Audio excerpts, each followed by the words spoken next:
The 3 nights of racing at Bristol are complete, and we have plenty to go over. We'll be discussing Ty Majeski getting his first career win and locking himself into that championship race at Phoenix, Noah Gragson getting yet another Xfinity Series win, and Chris Buescher getting his second career win and completing a sweep of the first round of playoffs for non-playoff drivers.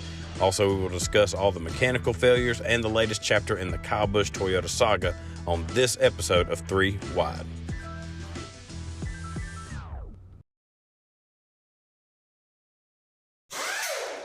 So starting out, what is probably one of my favorite weekends of racing in the whole NASCAR Cup season is the Bristol night race weekend. You had the Truck Series on Thursday night. It was the first race of the second round of the playoffs to set up the Final Four for the championship race at Phoenix, and Ty Majeski is the first to lock himself in that race with getting his first career win, leading the final 45 laps. The top 10 behind him was Zane Smith in second with Parker Kligerman in third. Grant Enfinger, he finished in fourth, followed by Matt Crafton in fifth. Derek Kraus, he finished in sixth with Stewart Friesen in seventh. Christian Eckes in eighth, Chandler Smith ninth, and Corey Heim rounded out the top 10. So one of my 4 picks locks himself in to the championship race at Phoenix, and it's been an impressive first season for Ty Majeski. And his first full-time year, he has 1 win now with 9 top 5s. 14 top 10s, 3 poles, and he's been running at the end of each race this season. And for Ty, he's really had to start from scratch and kind of restarting his career. He started 12 races for Roush Racing in the Xfinity 60 car, where he shared the ride with Chase Briscoe and Austin Cindric back in 2018. And that car was just completely non-competitive. It was kind of a running joke week in and week out. That car seemed to always be spinning out and wrecking. Ty, in his time with that car, he was able to get 2 top 10s. Chase Briscoe was able to get some top 10s. But overall, for the caliber of those 3 drivers, you know, Chase and Austin, both in the Cup Series now, race winners up there and in the playoffs. And now Ty Majeski finally getting his first career win in the Truck Series. It was pretty comical at how bad that car was running at the time, just completely non-competitive. And while Chase and Austin were able to kind of continue their career, and they had their own fight, especially Chase Briscoe, in getting to where they are now. Ty Majeski, he had to go back to the ARCA series back in 2019, where he made 6 starts. He won 3 of them. He got top 5s in each race and has just clawed his way back to where he is now, running his first full-time season in the year 2022. So good for him to be able to come through, get a big win at a big track like Bristol. And now he can put his attention all on the championship race at Phoenix. The biggest surprise for me was John Hunter Nemechek, who was not a factor in this race really at all, and Bristol being one of his better tracks.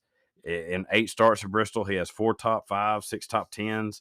Now, this week he was in a backup truck, so he probably didn't really have much time to get this truck prepped to his liking. But looking ahead on the schedule for the next couple races, before they hit Phoenix, he does still have Martinsville on the schedule. Between Talladega and Martinsville, that's his best one. He does have a win there at Martinsville. So with the struggles in this race, he is now 9 points below the cut line. So he's going to have to go into Talladega, have a clean race, stay out of trouble, avoid the big one, and just try to put himself in the best case scenario for Martinsville. Stewart Friesen, on the other hand, he is in the final spot in the 4th place for the championship standings right now after finishing 7th in the race and getting a 2nd place finish in both stages, really racking up the points, and that has put him ahead into the final 4 at the moment. And one driver I wanted to talk about before moving on to the Xfinity Series race was Jesse Little. This was his last start as he prepares for a new career outside of racing in the trucks or Xfinity Series, Cup Series. He said he will still be a part of the sport. He'll still be around the track. He didn't specify what career move he is making, but still it's a little disappointing to see Jesse go. He didn't come in with a lot of the fanfare that other younger drivers were, especially at his time, especially with him being the son of a former driver, Chad Little. And he showed flashes of potential, like in 2018, where he made just 9 starts for his family team and got 6 top 10s. He was just never able to get a true shot to elevate his career. He did get some solid opportunities this year in the O2 truck for Young Motorsports, got a couple cup starts. He's been able to get a couple top tens in the Xfinity Series. Just nothing really ever came together for him to get a true solid start in any of the three series to really show off his potential. So sad to see him go, but luckily, looks like he's still going to be a part of the sport in some capacity. So Friday night, we had the Xfinity Series take to the track where Noah Gragson gets yet another win, his sixth so far this season in the regular season finale. The top 10 behind him was Brandon Jones in second with Austin Hill third. Sam Mayer finished in fourth with Riley Herbst in fifth. AJ Allmendinger finished in sixth and Josh Berry in seventh. Stephon Parsons, he finished eighth. Justin Allgaier ninth. And Ryan Sieg, he rounded out the top 10. And this race, it did have a controversial moment, and it was when there was contact between Sheldon Creed, Ty Gibbs, and Noah Gragson as they were battling for the second place, which Sheldon Creed had at the moment. He was trying to hold off Ty and Noah, and even Sam Mayer. He had joined the fight up there to try and get second place.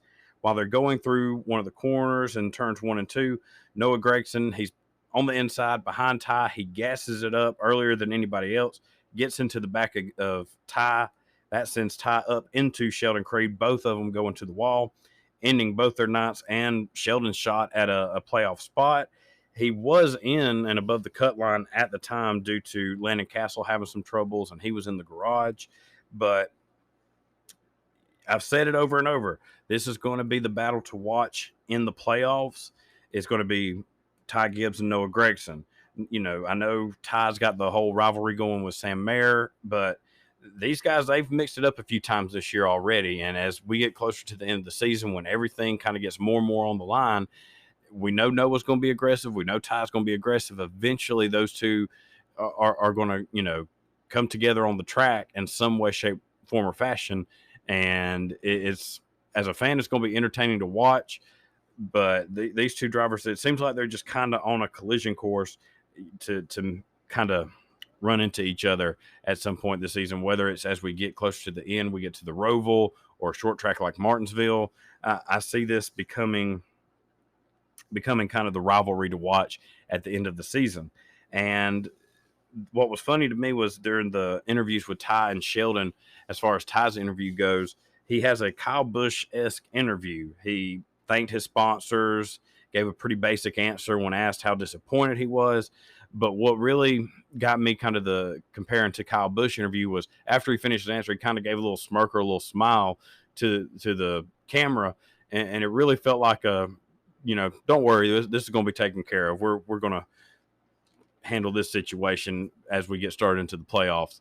And even there was some comments over Ty's radio, which is, Noah does not know who he's racing. I'm paraphrasing there. So tempers are already pretty high, and we're just now starting off the playoffs for this series. So it's going to be interesting over the next few weeks. I don't expect anything at like Texas or Talladega to happen. Those aren't the tracks where you will see stuff really show up as far as problems on the track. But after those two races is I feel like going to be game on, and this is going to be the thing to watch.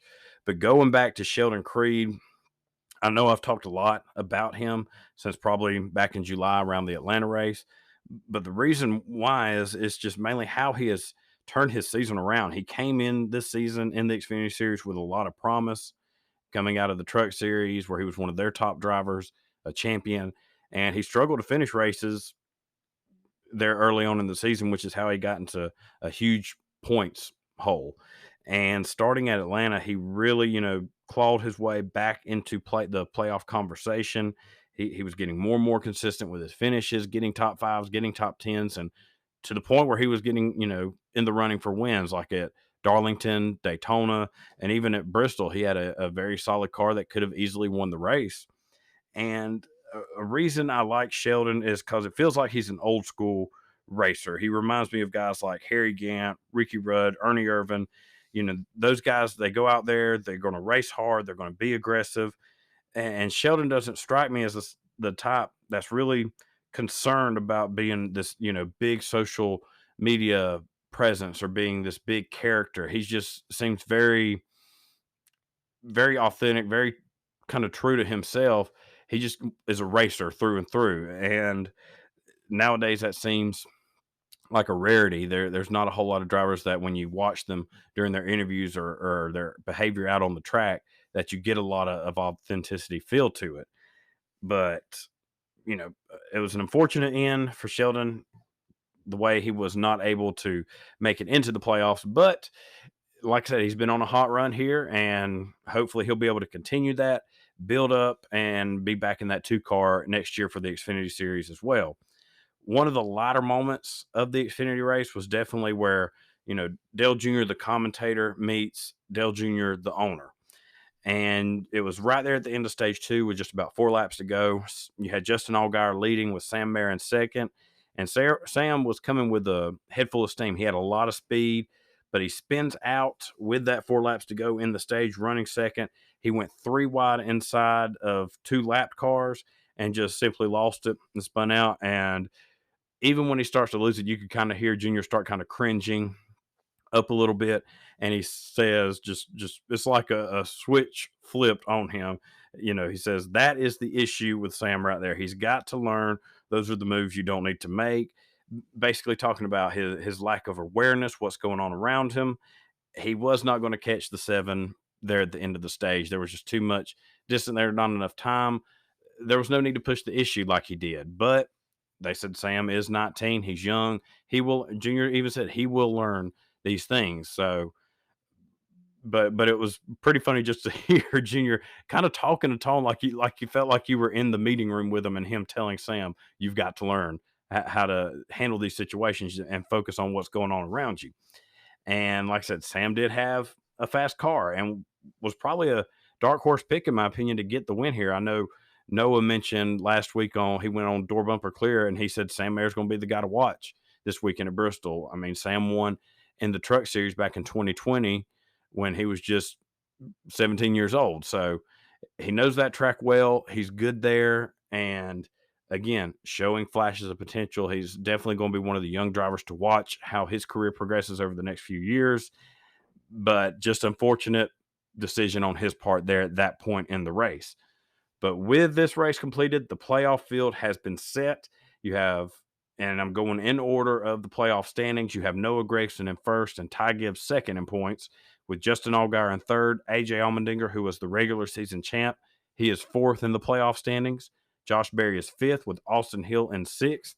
Brandon Jones is seventh. Jeremy Clements eighth.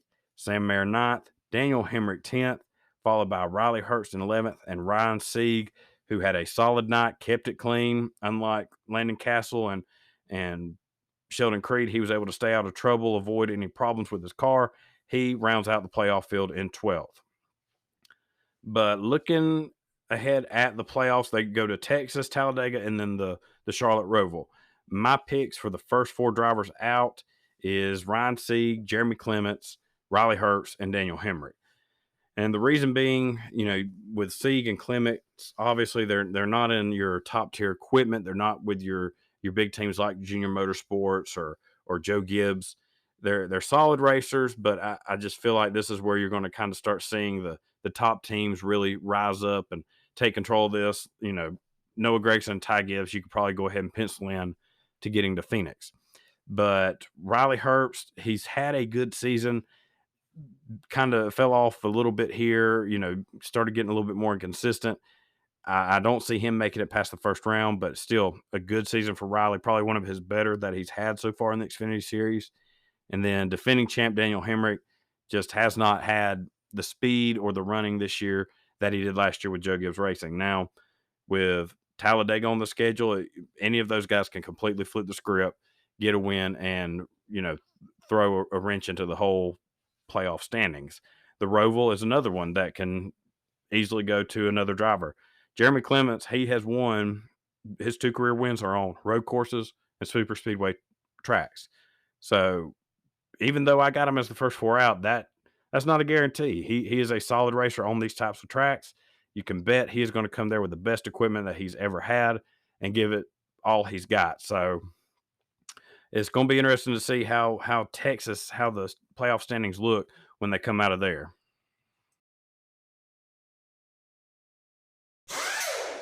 And now we move on to the big race of the weekend, the Bristol night race, where you had storylines going all over the place from mechanical issues, some team drama might be brewing, but ultimately Chris Buescher was able to snap a 222 race winless streak, get his second career win, and complete a sweep of round one of the playoffs for non-playoff drivers. Not one playoff driver won a single race in round one, which is, I think, the first time that has ever happened.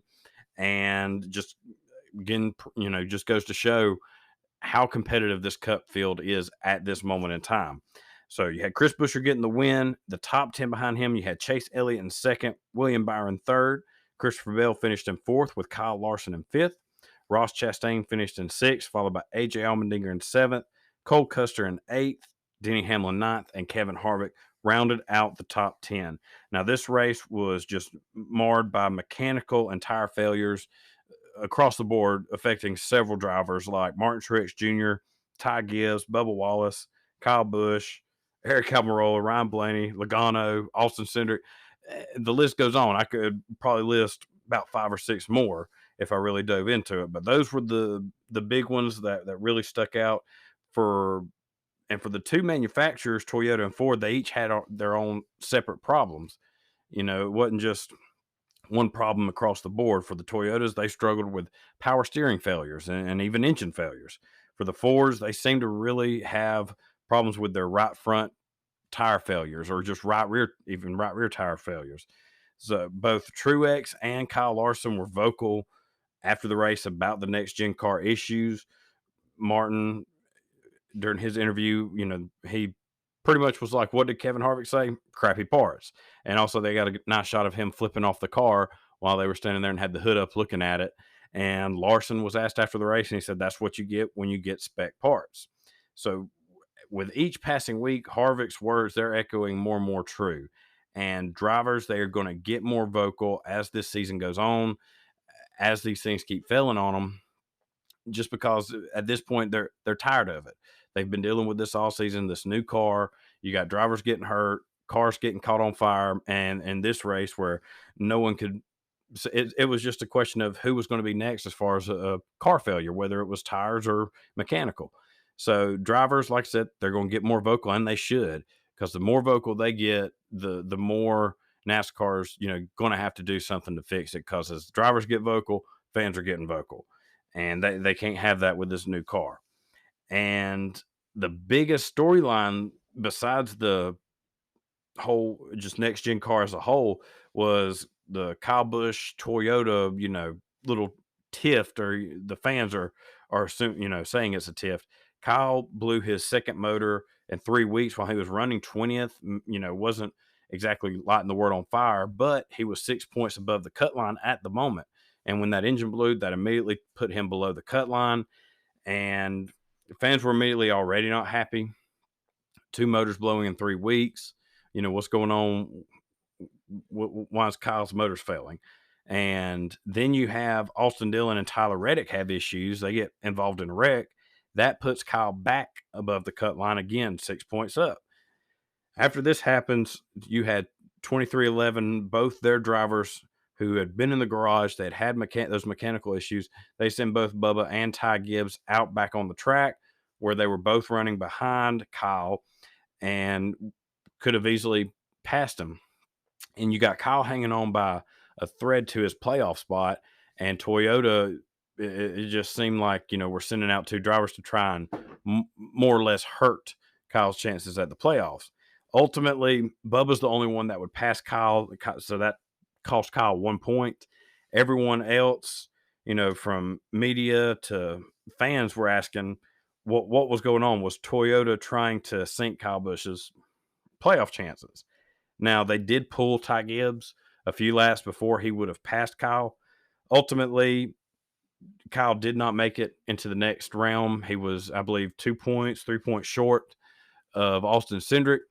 And that's why I'm not fully on board with the whole conspiracy of Toyota trying to sink Kyle Busch. It is questionable. I will not disagree with that. But it's just not enough yet for me to be sold that they're trying to sink them. I don't see what's to gain there. I mean, obviously there could be things going on behind the scenes that I have no idea about, very likely.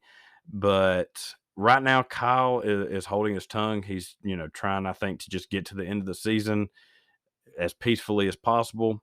But it's going to be interesting to see over this last stretch. You now have Kyle out of the playoffs. If he keeps having engine failures, the question is who's he going to go after first? NASCAR with the spec parts or Toyota with, feeling like they're trying to do him wrong? I'm not sure. Right now, I think it's just you can kind of blame the engines on that next gen car just because there's been so many issues. That's to me just doesn't scream that Toyota's trying to screw over Kyle. At least right now, it doesn't to me. Now, a few weeks go by, we'll see where it's at, where Kyle's finishes have been. I'm sure he's not getting all the feedback and all the info that, say, Christopher Bell and Truex and Hamlin are getting just because simply Kyle is leaving. So they're not going to have him in all the meetings like they normally would. And, that could lead to some tension as the season starts to wind down. So it'll be interesting. Keep an eye on Kyle for the rest of these races because if he has problems, you're going to want to watch that interview and see what he does. Which Kyle are you going to get? And, besides the mechanical failures, this race just showed short tracks for this next gen car. They still need work. There were just 12 lead changes overall compared to 23 last year. Now there were more passes on the track, but it wasn't a whole lot of action. The story was mostly mechanical failures. Who was going to be next to have to go behind the wall in the garage? That is not what NASCAR wants to be the storyline. You think back to Indy when they had all the tire issues and they weren't able to run more than 10 laps. That was a black eye on the sport that day.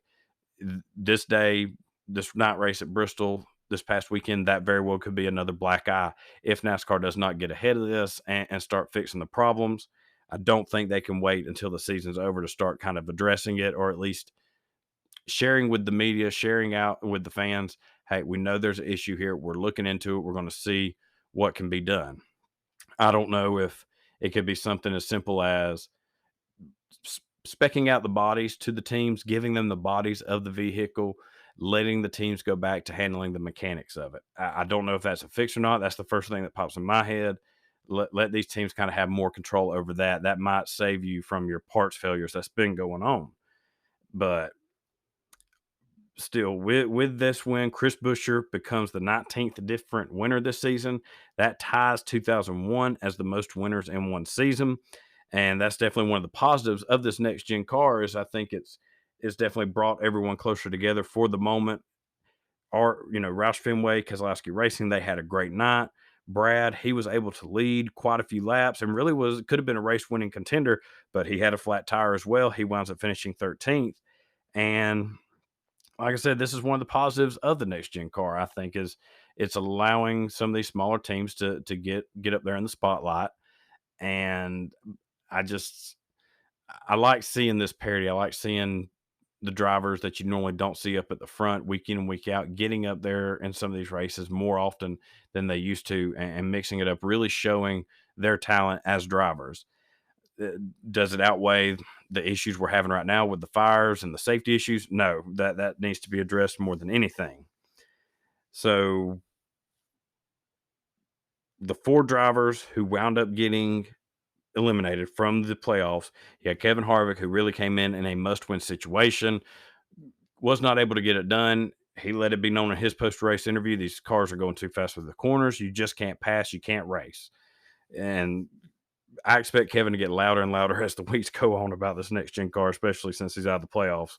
You got Austin Dillon also eliminated with his teammate Tyler Reddick.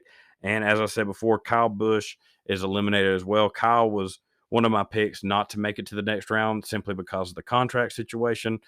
Obviously, that had no bearing on why he's out of the playoffs now. It's just his car can't make it to the finish, to the end of a race. Reddick and Austin falling out together, that's no surprise there. I talked about before the playoffs started, they both have the same average finish. They're running around the same places, and ultimately both drivers get caught up in a wreck, and that really put the nail in the coffin for them. And moving on to the next round, the next four I have picked to be out is Austin Cindric, Chase Briscoe, William Byron, and Daniel Suarez. Now, like the Xfinity Series, they're still going to the Roval. They're still going to Talladega, where, driver like William Byron or Daniel Suarez, Austin Cindric, Chase Briscoe. I mean, all four of those guys could easily win. That's why it's getting so hard to pick these four drivers. I went through all sorts of different names on this list, could not really settle on them, and I'm really not settled on these four guys, but that's just my best guess. But all these guys are solid on the tracks we have coming up on the schedule with Talladega and the Roval. But how it shakes out is anybody's guess, especially when it comes to Talladega. You always have the big one floating over your head, and say we go to Texas and drivers are still having these mechanical failures. I mean, anyone is fair game right now on who could be eliminated. I don't think there's anyone that is really all that safe, no matter how their point situation breaks out. Either way, it's going to be an interesting next three races, and I look forward to seeing how this all shakes out when we get ready to go to the final round. So before we get to looking ahead at the race at Texas this weekend, I wanted to go ahead and point out our spotlight drivers for each race this past weekend. For the truck series, my spotlight driver is Stewart Friesen. As I mentioned in our truck portion of the race, he finished second in both stages, solid seventh place finish, takes advantage of John Hunter having an off night, and right now has a spot in the top four with Martinsville looming on the schedule. And last year he was up there in contention for the win at Martinsville. So Stewart Friesen, he's doing what needs to be done right now to put himself in position for Phoenix. If he goes into Martinsville, whether it's in a must-win situation or not, he is going to be a threat in that race and could join guys like Ty Majeski in running for that championship. On the Xfinity Series side is Ryan Sieg, and much like Stewart Friesen, he had the race he needed to have to advance into the playoffs. He stayed out of trouble, has a quiet night, gets a top 10 finish, and takes full advantage of Landon Castle's mechanical failure and then Sheldon Creed's wreck. So the two guys so far I picked, they just simply did what they needed to do. They kept it clean. They didn't run into any issues and was able to have a solid night and to continue to help advance themselves into the playoffs. On the Cup side, my spotlight driver is AJ Allmendinger. He finished in seventh place. This is his fifth top 10 on the season. And the thing about AJ, he has just gotten better as time has went on. When he started out driving for Team Red Bull years ago, I mean, bless his heart, he just looked like, he was just lost. And that car did not have the speed it needed. But as the years have gone by, he's gotten the experience. He's just gotten better and better. And now with Colleague Racing, you can tell he's just truly enjoying his time with that team, truly enjoying racing, and it's showing with the results. I mean, he's finally, and this is with a top tier team, and he's showing what he can do. If this had happened, 10 years ago, he would probably be one of the top drivers in the Cup Series right now. I have no doubt. But another great finish for AJ. He's been solid in the Cup starts that he's been able to get this year and last year. So I'm happy to see him have the success that he has had here in the last part, last few years of his career so far. But looking ahead, we have Texas coming up this weekend, and my fingers are crossed for a solid race weekend. Hopefully, it will not be a one-lane track. I don't know what they plan on doing as far as adding PJ1 or grip to any other lanes, but this is going to be a big race weekend. Will it be for the Cup Series? Will it be another frustrating day for playoff drivers? Can any of them finally get a win in the playoffs? Who would get the first win? Do we get a 20th winner? I would keep an eye on Ryan Blaney first and foremost, just simply for the fact of him being the winner of the All-Star race at Texas earlier this year. And also Kyle Larson is going to be another guy to watch. He's the defending race winner of this one.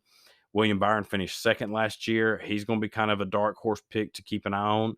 But it's just so many unknowns right now with this Cup season. It has been a crazy Cup year so far, and I don't expect it to really change here with the races we got for the next few weeks. And an interesting stat I found on Racing Reference, 6 of this year's playoff drivers finished in the top 10 last year. So chances are pretty high up there that we will finally see a playoff driver get into victory lane.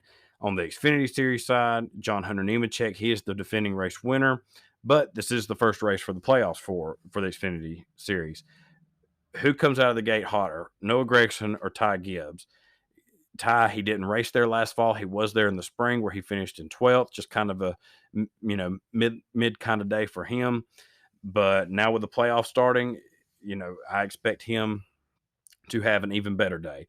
It's just going to be a matter of who can start out best between them. Those are the two guys I'm going to be watching throughout this Xfinity playoff. Some guys that are going to be making start Saturday to also keep an eye on. You got John Hunter Nemechek back to defend his race win from last year. He will be in the 18 car for Joe Gibbs Racing. Could this be a little bit of a preview for next season? Will he be in that Joe Gibbs Racing Xfinity car next year? Brendan Poole, he will be in the 6 car normally driven by Ryan Vargas. He will not be in the car for the rest of the season from what I've gathered. So Brendan Poole gets an opportunity in a pretty decent car to see what he can do. Jeffrey Earnhardt, he will be starting in the 26 car for Sam Hunt Racing.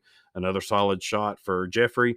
And Parker Retzloff, I never know if I'm saying that guy's last name right, but he's probably been one of my favorite drivers to watch in what limited starts he's had. He will be in the 02 car for our Motorsports, whereas this season he's been mostly driving for Ryan Sieg when he's gotten the shot and been decent. And I think our Motorsports, they could have a little bit better speed than Ryan Sieg's team, possibly. So it's going to be interesting to see how he can perform in that team. And that'll wrap up this week's episode of 3 Wide. As always, thank you for joining me and listening along. If you haven't already, be sure to hit that subscribe button wherever you're listening to this podcast from. Also, be sure to keep an eye out for my weekly YouTube videos on my YouTube channel, where you can find the link in the description of the episode below. I hope everyone has a wonderful rest of their week, and we will meet back same time next week and go over all the action from Texas Motor Speedway.